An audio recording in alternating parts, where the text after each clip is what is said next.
My name is Lily Walsh, and I'm 34 years old. Last Thanksgiving, my mother texted me, "Don't come, daughter. I'm busy." I drove 3 hours anyway. The moment I stepped inside, I saw my own mother, in her own house, wearing a dirty apron, refilling wine glasses while my brother's wife leaned back and sneered loud enough for everyone to hear. "Mom, can you move any slower? We let you live here rent-free, and this is how you repay us? At least try to be useful." His friends laughed. My mother lowered her head and kept serving like a servant in the home she once owned. I didn't scream. I didn't cry. I smiled, helped her clear the table, and kissed her goodbye. But the second I got in my car, I started pulling every public record I could find. They thought they had years to humiliate my mother in her own house. They had 72 hours. Before we go any further, please take a moment to hit that like and subscribe button. It really helps the channel grow. And drop a comment below. Where are you watching from, and what time is it there right now? I'd love to know. Now, I need to go back a little. My father, Gerald Walsh, died 6 years ago. Heart attack, middle of the night. My mother, Donna, found him at 5 in the morning. She didn't scream. She sat beside him on the bed and waited until the sun came up to call anyone. She said later she wanted to give him one more sunrise. That's the kind of woman my mother is. For 28 years, Mom worked as a clerk at the county courthouse in our small town in central Pennsylvania. She filed deeds, she processed liens, she stamped documents with county seals. She handled other people's property records 5 days a week. She could tell the difference between a quit-claim deed and a warranty deed faster than most attorneys. After Dad died, the house, a 3-bedroom ranch on a half-acre lot with a garden out back and a detached garage Dad built himself, passed to Mom through his will. That was their life's work. That house. I'm the older child. I moved to Harrisburg at 24 to work as a paralegal at a small family law firm. It's 3 hours from Mom's place. After Dad died, I drove down every month. I'd bring groceries, I'd fix the gutter, I'd sit with Mom on the back porch and we wouldn't say much, but that was okay. She seemed okay. Lonely, but steady. Then my brother Travis got married. Travis is 4 years younger than me. Good with his hands. He's a plumber. Picks up shifts when they're available. Travis married a woman named Kayla Briggs when she was 25. Kayla had worked as an assistant manager at a retail store. She quit before the wedding. Said she wanted to focus on family. At the reception, she gave a toast about how family is the most important thing in the world. She looked straight at my mother when she said it. I remember thinking it was sweet. 2 years ago, Travis and Kayla moved into my mother's house.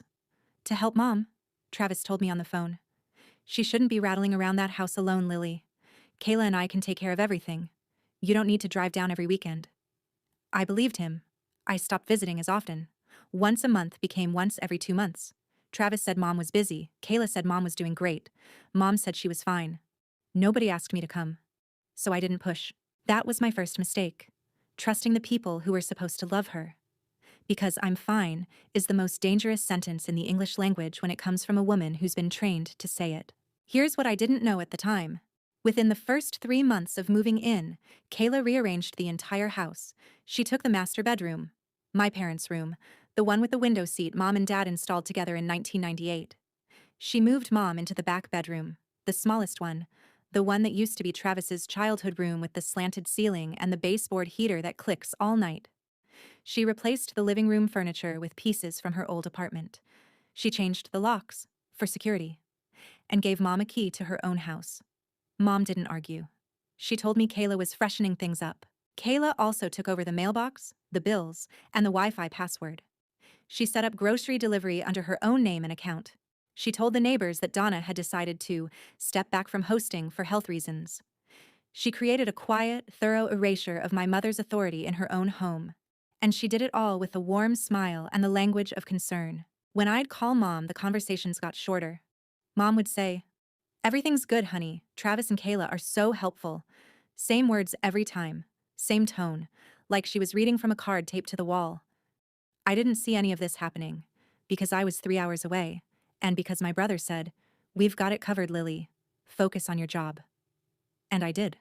I focused on my job while my mother was being slowly erased from her own life. I carry that now. Not as guilt, as fuel. The Thanksgiving text came on a Wednesday morning. My phone buzzed at 7:45, right before I left for work. "Don't come, daughter. I'm busy." I read it 3 times. I set the phone on the counter and stared at the wall.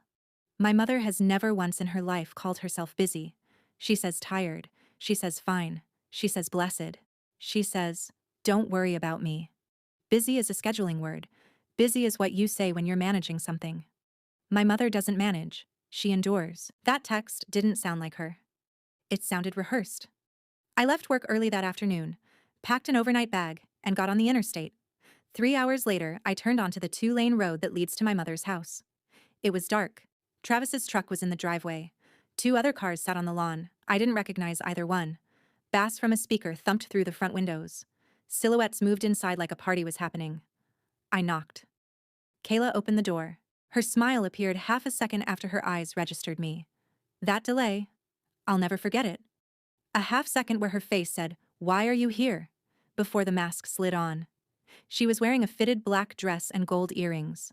Her nails were fresh, dark red, pointed. She looked like she was hosting a gala in my mother's living room. "Lily, oh my gosh. We didn't know you were coming." "I texted Mom," I said. "Oh." A quick blink. She probably forgot. You know how she is lately. I didn't know how she was. That was the whole problem. Kayla stepped aside. I walked past her and turned left toward the kitchen. My mother was standing at the stove. She was wearing her old apron, the gray cotton one with the ink stain on the pocket from her courthouse days. I know that stain.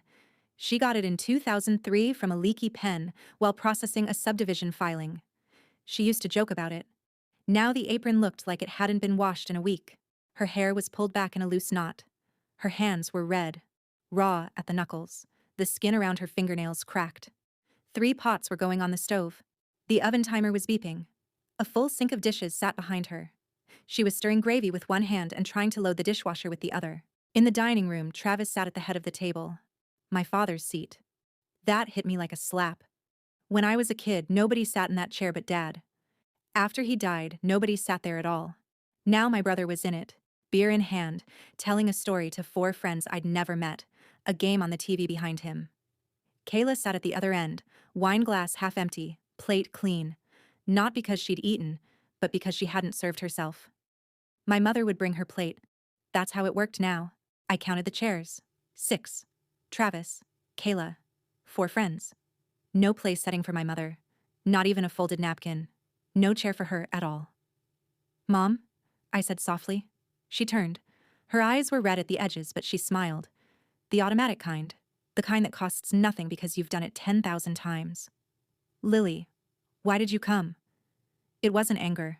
I could hear the fear underneath it. She was afraid I would see. "I missed you," I said. She pulled me into a hug. She smelled like dish soap and turkey fat and something deeper. Exhaustion. Not the kind from one holiday, the kind that lives in your bones when every morning starts with a list and every night ends with scrubbing. From the dining room, Kayla's voice floated in. "Mom, can you bring the cranberry sauce? And maybe refill the glasses while you're up?" While you're up? Like she was talking to a waitress at a diner. Like my mother's purpose in this house was to remain in motion until she was told to stop. Mom let go of me and went. I pulled a stool from the hallway because there was no chair for me either. I set it at the corner of the table and watched. Travis's friends treated my mother like staff. One of them said, "Thanks, Donna," when she set down a platter of dinner rolls. First name. Casual. The tone you'd use with someone handing you a receipt. Another asked, "Hey, can we get more of those sweet potatoes?" Without looking up from his phone. My mother stood up 7 times in 40 minutes. I counted. Refill, clear, serve, wipe, bring, replace, repeat. She never sat. She never ate. She moved between the kitchen and the dining room like someone had programmed a route. Travis didn't look at her once. Not once in 40 minutes. He laughed. He talked about trucks. He clinked beers with his friends. He didn't see his mother shuttle plates 3 feet from his face. Or if he saw, he'd trained himself not to register it. Kayla directed every request to Mom like she was reading from a checklist. More bread, more gravy, more wine. The 3rd time she said, "Mom, more wine," she didn't even look up from her phone. She just raised her empty glass in the air and shook it lightly, like ringing a bell. My mother walked over and poured. After dinner, the friends migrated to the living room. Travis turned up the TV. Kayla disappeared to the bathroom. She was gone for 20 minutes, probably scrolling or fixing her makeup. The kitchen was mine and my mother's. I helped her carry plates. She washed. I dried. The sink was overflowing. That's when I saw the list. It was taped to the refrigerator with a magnet. A sunflower magnet I recognized from when Mom used to garden. The paper was white, lined notebook paper, covered in neat handwriting I didn't recognize at first. Then I did. Kayla's handwriting. The heading, Mom's Daily Tasks. 6:30 a.m. Laundry. Sort, wash, fold, put away. 8 a.m. Kitchen cleanup, counters, floor, dishes from night before. 10 a.m. Grocery run, use list on counter, receipts in drawer. 12 p.m. Lunch prep and serve 2 p.m. Yard work. Mow Mondays, rake Wednesdays, trash bins Fridays. 5 p.m. Dinner prep. Check meal plan posted inside cabinet. 8 p.m. Final dishes plus wipe down all surfaces plus sweep. 7 tasks. Every day. 14 hours of labor from a 62-year-old woman, written in the handwriting of a 28-year-old who hadn't touched a mop in 2 years. I took a photo. My hand was steady. My jaw was not. Mom saw me looking. She moved fast, too fast for someone who'd been on her feet since dawn, and slid a child's crayon drawing over the list. A drawing that had been stuck on the side of the fridge, out of the way. "Oh, that's just to help me remember things," she said. She didn't look at me when she said it. At my age, you know. My mother is 62. She spent 28 years tracking deed numbers, filing reference codes, and matching legal descriptions to parcel maps. She doesn't need a piece of notebook paper to remember to clean her own house. I didn't push. I just nodded. From the dining room, "Mom, Travis's friends want dessert." Kayla's voice. Not, "Could you?" Just the command, floating through the doorway like Mom was on call.